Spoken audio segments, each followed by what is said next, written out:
La fuente de la vida. Un viaje a través de los siglos y la historia de la humanidad.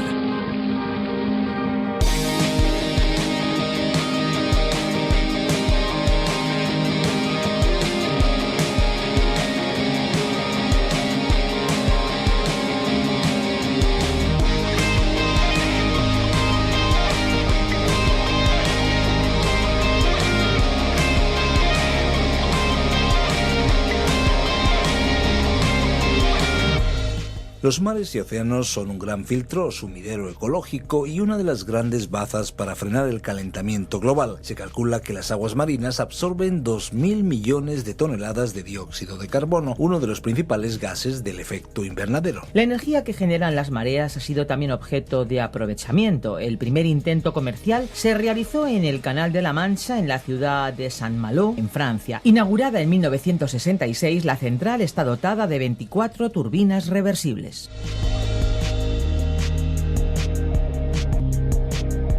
Estimados amigos, bienvenidos a La Fuente de la Vida, un espacio en el que aprendemos las enseñanzas que Dios nos ha dejado conocer, nos ha dado la posibilidad de conocer en su palabra, la Biblia. Les habla Esperanza Suárez. También les transmito mi más cordial saludo a todos ustedes que son la audiencia, son el objetivo de nuestro programa. Soy Fernando Díaz y con Esperanza Suárez estamos aquí con ustedes recorriendo la Biblia en este espacio donde se combinan curiosidades sobre el agua y la ecología, la música que no podría faltar y, como no, el plato principal, el meollo de nuestro programa, que es descubrir el libro de los libros. La Fuente de la Vida es un espacio radiofónico cuyo nombre original es A través de la Biblia, del teólogo John Vernon McGee. Un programa producido por Radio Transmundial, y en España disfrutamos de esta versión traducida y adaptada por Virgilio Bagnoni, teólogo y profesor de Biblia, uniéndonos así a los más de 80 países que disfrutan de este programa mundial internacional. Pues son más de 1.300 programas que recorreremos con ustedes durante 5 años en nuestra programación, aunque también, lógicamente, se pueden disfrutar ya en podcast. No se preocupen porque pueden acceder a todos estos programas si se pierden algún libro de la Biblia, y lo pueden hacer en lafuentedelavida.com o descargando la aplicación multilingüe La Fuente de la Vida, donde encontrarán cada detalle de este viaje a través de un tren radiofónico, libro a libro, en estos 66, podríamos decir, estaciones de nuestro tren particular, o para algunos, como se dice al otro lado del océano, autobús bíblico. Pueden conseguir también los bosquejos y las notas directamente desde nuestra página web, y también pueden solicitarlos a través de nuestro WhatsApp, el 601-203-265. La verdad es que muchísimas personas se han apropiado de la definición de cristianos para usar así el nombre de Dios de manera nada buena. Desafortunadamente, muchas personas han afirmado ser seguidores de Cristo sin realmente haber tenido un verdadero cambio en sus vidas. Y es que estamos hablando, queridos amigos, más que de religión, de relación. Una relación que produce cambios, y ese cambio se evidencia cuando la persona se dispone a pagar el precio por seguir a Cristo, que incluye ser bondadoso, tener misericordia y al final preocuparse por los demás, amar a Dios y amar al prójimo. Jesucristo enseñó que así deberían ser sus seguidores y que Él no los dejaría solos. En los capítulos 14 y 15 del libro de Lucas en la Biblia vamos a poder aprender más sobre cómo seguir a Jesucristo. Eso será a través de algunas parábolas y algunas situaciones específicas. Por ejemplo, ¿se acuerdan ustedes de aquella historia de los convidados a las bodas? ¿O de la parábola de la oveja perdida? Vamos ya a Lucas 14, 7 al 35, y abramos también la Biblia en Lucas capítulo 15, versículos 1 al 3. La Fuente de la Vida. Hoy estudiaremos el pasaje bíblico comprendido entre Lucas capítulo 14, versículo 7 y el capítulo 15, versículo 2. Terminábamos nuestro programa anterior al comenzar el capítulo 14 de Lucas, y creo oportuno recordar el resumen de los temas presentados entonces, porque los incidentes de este capítulo 14, el considerado en el programa anterior y los que serán expuestos en este, están estrechamente relacionados entre sí, siguiendo una secuencia narrativa continua. Las partes del tema o resumen dado para todo el capítulo 14 fueron los siguientes. Jesús fue a comer a casa de un jefe fariseo. La parábola de los invitados descorteses, la parábola de la gran cena, la parábola sobre la edificación de la torre y la del rey que va a la guerra, y la parábola de la sal que pierde su sabor. Habíamos destacado la exclusividad del evangelista Lucas en el tratamiento de algunos incidentes de la vida de Jesús en comparación con los otros evangelios. Solo Lucas registró la ocasión de la comida en que Jesús acudió a la casa del fariseo y de la lección de etiqueta en la devastadora parábola del invitado ambicioso. Las parábolas de la torre y el rey preparándose para la guerra, ambas relacionadas con el discipulado, tampoco se encuentran en los otros evangelios. Leamos el versículo 7 que comienza el relato de la parábola de los invitados descorteses. Observando cómo los convidados escogían los primeros asientos a la mesa, les refirió una parábola diciéndoles: Esta parábola comienza con una descripción rica en detalles acorde con su contenido en enseñanza y aplicación. En aquellos tiempos no utilizaban, como hoy, el sistema de tarjetas para asignar previamente la ubicación de los invitados en la mesa.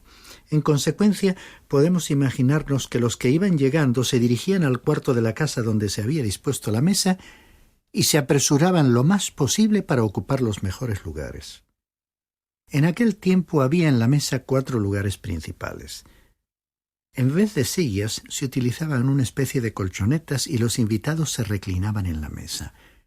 A cada lado de la mesa había 3 lugares para reclinarse, y en cada lado el lugar central era el del honor, con un total de 4 lugares principales para toda la mesa. En la cabecera de la mesa estaban los lugares primero, segundo y tercero. El segundo lugar o lugar central era el lugar de honor. Alrededor, en el otro lado, estaban los lugares cuarto, quinto y sexto, y el lugar de honor era el quinto. Continuando alrededor de la mesa, en el otro lado, estaban los lugares séptimo, octavo y noveno, con el lugar octavo como lugar de honor. Y en el cuarto lado de la mesa, el lugar 11º era el lugar de honor. Era comprensible que uno de estos ancianos fariseos no se moviese tan rápidamente como alguno de los jóvenes fariseos. Cuando el cocinero anunciaba que el primer plato de la comida o cena estaba listo, podemos imaginarnos que el anciano fariseo se dirigía lo más rápido que podía al lugar segundo, el de honor, en la cabecera de la mesa. Quizás un fariseo joven había llegado allí antes que él, y entonces el anciano intentaría sucesivamente llegar a tiempo al lugar quinto. Si éste ya estaba ocupado, intentaría llegar al octavo, y si aquel tampoco estaba libre, quizás lograba ocupar el 11º. Aunque este era el de menor importancia, aún se consideraba un lugar de honor. Podemos imaginar que habrá sido una escena cómica el contemplar a aquellos hombres tratar de llegar tan rápidamente como eran capaces a los lugares de mayor honor. Así que había llegado el momento para que el Señor corrigiese sus modales con unas normas elementales de comportamiento. Continuamos leyendo los versículos 8 al 10. Cuando seas convidado por alguien a unas bodas, no te sientes en el primer lugar. No sea que otro más distinguido que tú esté convidado por él, y viniendo el que te convidó a ti y a él te diga: da lugar a éste, y entonces tengas que ocupar avergonzado el último lugar. Más bien, cuando seas convidado, ve y siéntate en el último lugar, para que cuando venga el que te convidó te diga: amigo, pásate a este sitio de más categoría. Entonces tendrás el reconocimiento de los que se sientan contigo a la mesa. Lo primero que aconsejó el Señor al invitado a una fiesta de bodas fue lo siguiente: no te sientes en el lugar principal. Tu anfitrión puede haber pensado en otro invitado para tal sitio, y entonces vendrá y te dirá: cámbiate al último lugar de la mesa para que mi invitado de honor se pueda sentar aquí. En realidad, para cambiarse al último lugar, o sea, el 12º, solo tendría que desplazarse un lugar, pero resultaría muy embarazoso. Y el consejo continuaría de la siguiente manera: vete siempre al lugar menos importante de la mesa. No tendrás dificultad para conseguir ocuparlo, porque nadie más intentará situarse allí. Entonces, cuando el anfitrión venga y vea dónde estás sentado, te dirá: «Tú eres mi invitado especial. Por favor, ocupa el lugar de honor». Entonces será otro el que tendrá que cambiarse de lugar. En fin, estos serían buenos modales y justamente el comportamiento opuesto a la habitual carrera de este grupo para ocupar los lugares de mayor honor. De este incidente el Señor estableció un gran principio. Leamos el versículo 11. Cualquiera que se enaltece será humillado, y el que se humilla será enaltecido. Este fue, pues, un principio importante que los creyentes debiéramos tener en cuenta. A continuación, el Señor corrigió al anfitrión. Leamos los versículos 12 al 14. Dijo también al que lo había convidado: «Cuando hagas comida o cena, no llames a tus amigos, ni a tus hermanos, ni a tus parientes, ni a vecinos ricos, no sea que ellos a su vez te vuelvan a convidar y seas recompensado. Cuando hagas banquete, llama a los pobres, a los mancos, a los cojos y a los ciegos, y serás bienaventurado, porque ellos no te pueden recompensar, pero te será recompensado en la resurrección de los justos». Aquí el Señor estaba exponiendo otro gran principio. La mayoría convida a cenar siempre a los mismos invitados. Estos vienen una vez y la vez siguiente estos son los que invitarán, y así sucesivamente. El Señor estaba condenando una práctica exclusiva de la hospitalidad con aquellos que podían corresponder a la invitación, porque podían permitírselo por su posición social. Él estaba proponiendo que se abriesen las puertas de la hospitalidad para los necesitados y minusválidos, aquellos que por su situación de indigencia no podían recompensar la invitación ni las atenciones recibidas, ni contribuir al prestigio social de nadie. Ello era dar con generosidad sin esperar recibir nada a cambio. A continuación llegamos a la exposición de la parábola de la Gran Cena. El relato parece indicar que continuaba la cena en casa del fariseo, acerca del cual leímos al principio del capítulo 14, en nuestro programa anterior, el que le había invitado para tratar de descubrir algo que pudiera desacreditar a Jesús, y ante los invitados él había sanado a un enfermo en el día del reposo.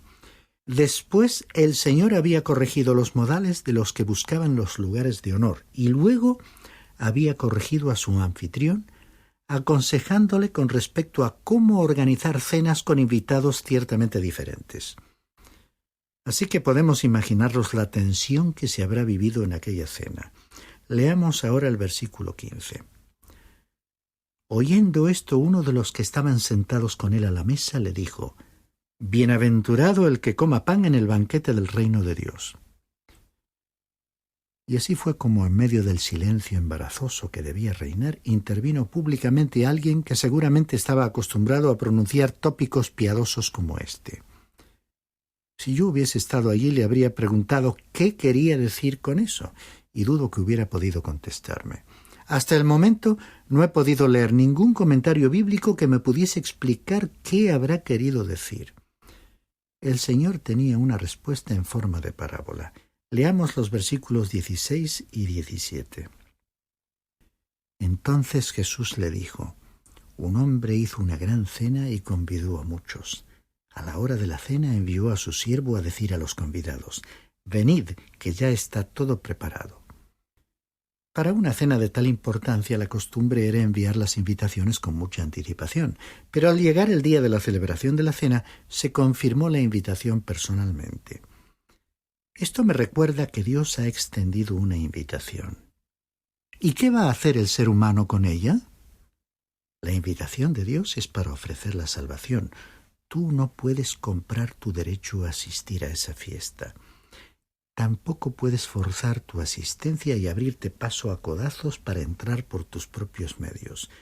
Tú solo podrías entrar al lugar de la fiesta por la gracia y misericordia de Dios. Dijo San Pablo en Efesios capítulo 2, versículos 8 y 9. Pues por la gracia y bondad de Dios habéis recibido la salvación por medio de la fe. No es esto algo que vosotros mismos hayáis conseguido, sino que os lo ha dado Dios.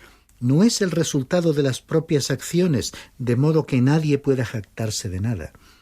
Tú entras a esa fiesta para recibir un regalo. La única cosa que excluirá a cualquier ser humano del cielo es una negativa a aceptar la invitación de Dios. Veamos ahora la reacción de los que fueron invitados personalmente a la fiesta. Comprobemos cuál es la respuesta de los seres humanos a la invitación de Dios. Leamos el versículo 18. Pero todos a una comenzaron a excusarse. El primero dijo: «He comprado una hacienda y necesito ir a verla. Te ruego que me excuses». Esto no fue una excusa, fue una coartada a la cual alguien definió como una mentira metido dentro de la piel de una excusa. Ninguno de los que fue invitado dijo: «No iré a la fiesta». Simplemente estaban expresando pretextos para ocultar el hecho de que no deseaban ir. El primer hombre que presentó una excusa era mentiroso o un necio. No tenía mucho sentido comprar un campo sin verlo primero. Continuemos leyendo el versículo 19. Otro dijo: «He comprado 5 yuntas de bueyes y voy a probarlos. Te ruego que me excuses». El primer invitado había permitido que sus posesiones le mantuvieran alejado de la fiesta. El segundo hombre dejó que sus negocios le apartasen del banquete. Nuevamente tendría que decir que este segundo invitado también era o mentiroso o necio. ¿Cómo podía ir a arar de noche? En aquellos tiempos no tenían iluminación para trabajar de noche. También aquí eran evidentes las excusas. «Tengo que ganarme la vida». Es una frase que escuchamos con frecuencia. La gente está tan ocupada con sus negocios que no tiene tiempo para Dios. Un día vas a tener que morir y descubrirás que los negocios continuarán como siempre y sin ti. Pero alguien más tenía otra excusa que presentar. Leamos el versículo 20. Y otro dijo: «Acabo de casarme y por tanto no puedo ir». Había una ley en Israel que eximía a un hombre de ir a la guerra si había tomado una nueva esposa. Este invitado tenía el pretexto más débil de todos. ¿Por qué no trajo a su esposa con él a la cena? En este caso, un afecto natural le mantuvo alejado de la fiesta. Muchas veces he oído la siguiente frase: «Yo no asisto a la iglesia porque el domingo es el único día que puedo pasar con mi familia». Estos factores, más que cualquier otro motivo, han alejado de Dios a muchas personas. Posesiones, negocios, afectos naturales. ¿Cuántas personas permanecen hoy apartadas de Dios por causa de esos motivos? Bueno, Dios tiene una invitación impresa para ti. Está escrita en la sangre de Jesucristo y te invita a ti a la gran mesa de la salvación. Continuemos con la parábola leyendo los versículos 21 al 24. El siervo regresó e hizo saber estas cosas a su señor. Entonces, enojado, el padre de familia dijo a su siervo: «Ve pronto por las plazas y las calles de la ciudad y trae aquí a los pobres, a los mancos, a los cojos y a los ciegos». Dijo el siervo: «Señor, se ha hecho como mandaste y aún hay lugar». Dijo el señor al siervo: «Ve por los caminos y por los vallados y fuérzalos a entrar para que se llene mi casa, pues os digo que ninguno de aquellos hombres que fueron convidados gustará mi cena». Esta fue una declaración muy severa. Si tú rechazas la invitación de Dios, Él te tiene que rechazar a ti y quedarás excluido por causa de tu negativa a aceptar su invitación. Leamos ahora los versículos 25 al 27 con los que concluye este párrafo. Grandes multitudes iban con él y volviéndose les decía: «Si alguno no me ama más que a su padre, a su madre, a su esposa, a sus hijos, a sus hermanos y a sus hermanas, y aún más que a sí mismo, no puede ser mi discípulo. El que no lleva su cruz y viene en pos de mí, no puede ser mi discípulo». Lo que estos versículos quieren decir es que deberíamos colocar a Dios en primer lugar. Es una cuestión de prioridades la que demuestra la devoción y consagración de un creyente a Jesucristo. Paradójicamente, el colocar a Dios en el primer lugar mantiene, refuerza y consolida los lazos familiares mencionados en el versículo que acabamos de leer. Leamos ahora los versículos 28 al 30 que exponen la parábola sobre la edificación de una torre. ¿quién de vosotros, queriendo edificar una torre, no se sienta primero y calcula los gastos a ver si tiene lo que necesita para acabarla? No sea que después que haya puesto el cimiento no pueda acabarla, y todos los que lo vean comiencen a hacer burla de él diciendo: este hombre comenzó a edificar y no pudo acabar. Costará algo tomar una decisión con respecto a Cristo. Costará algo ser sus discípulos. Piénsatelo bien, examínalo detenidamente. Debieras calcular el costo antes de tomar una decisión, porque este costo puede consistir en renunciar a algunas cosas o en enfrentar dificultades. Leamos los versículos 31 al 33 que contienen la parábola del rey que va a la guerra. ¿O qué rey al marchar a la guerra contra otro rey no se sienta primero y considera si puede hacer frente con 10.000 al que viene contra él con 20.000? Y si no puede, cuando el otro esté todavía lejos, le envía una embajada y le pide condiciones de paz. Así pues, cualquiera de vosotros que no renuncie a todo lo que posee, no puede ser mi discípulo. Como ya hemos expresado repetidas veces, una persona puede ser salva aceptando a Jesucristo como su Salvador. Pero esa persona nunca le seguirá ni le servirá hasta que esté dispuesta a hacer un sacrificio. Esto es lo que este pasaje bíblico está enseñando. Hay una diferencia entre ser un creyente y ser un discípulo que está dispuesto a dejar todo con tal de seguir a Jesús todo su tiempo. Desafortunadamente, no todos los creyentes son discípulos. Hay un diferente nivel de dedicación. Para finalizar, leamos los versículos 34 y 35. Buena es la sal, pero si la sal se hace insípida, ¿con qué se sazonará? Ni para la tierra ni como abono es útil. La arrojan fuera. El que tiene oídos para oír, oiga. No hay nada más inútil que la sal que ha perdido su salinidad. Que Dios nos libre de ser cristianos inútiles.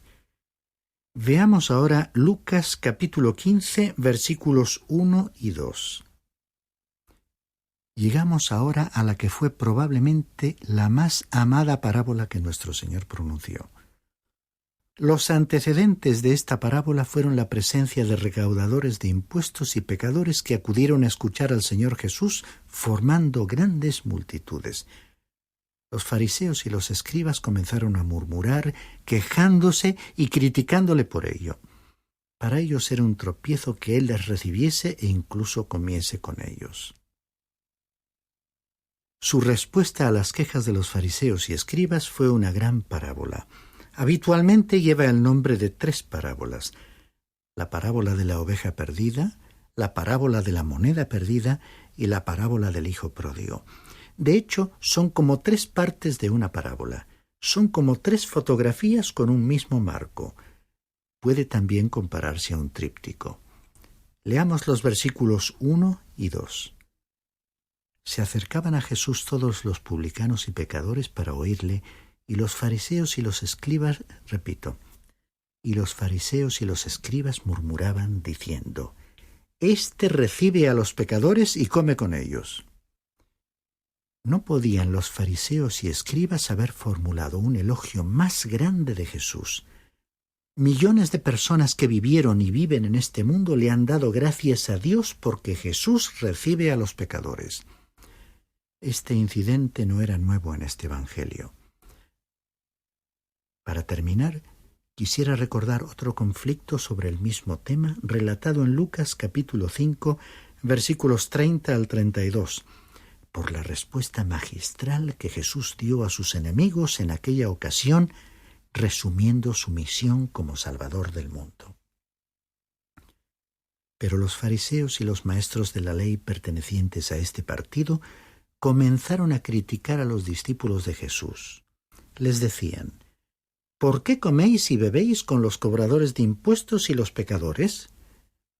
Jesús les contestó: Los que gozan de buena salud no necesitan médico, sino los enfermos. Yo no he venido a llamar a los justos, sino a los pecadores, para que se conviertan a Dios.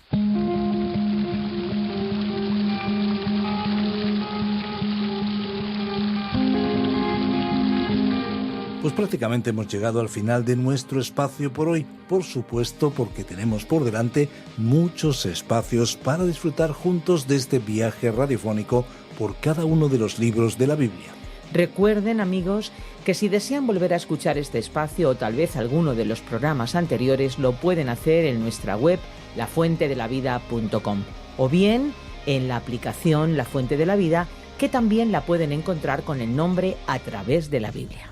Recuerden que tenemos vías de comunicación para que estén en contacto con nosotros. Nuestro deseo es que cualquier persona, en cualquier lugar y en cualquier momento puedan tener acceso fácil y eficaz a través del ordenador o del teléfono móvil a la amplia gama de recursos digitales cristianos en el idioma que cada cual entienda. Es importante entender el idioma, desde luego, pero sobre todo nosotros queremos utilizar el idioma del corazón, ese que cualquier ser humano entiende. Así que muchas gracias por haber permanecido a nuestro lado. Y no se olviden de nuestros teléfonos. El WhatsApp es el 601 20 32 65 y el fijo el 91 422 05 24. Recuerden que si llaman desde fuera de España deben pulsar el prefijo +34. Y recuerden también nuestra dirección electrónica info@lafuentedelavida.com. También nos pueden escribir a info@radioencuentro.net.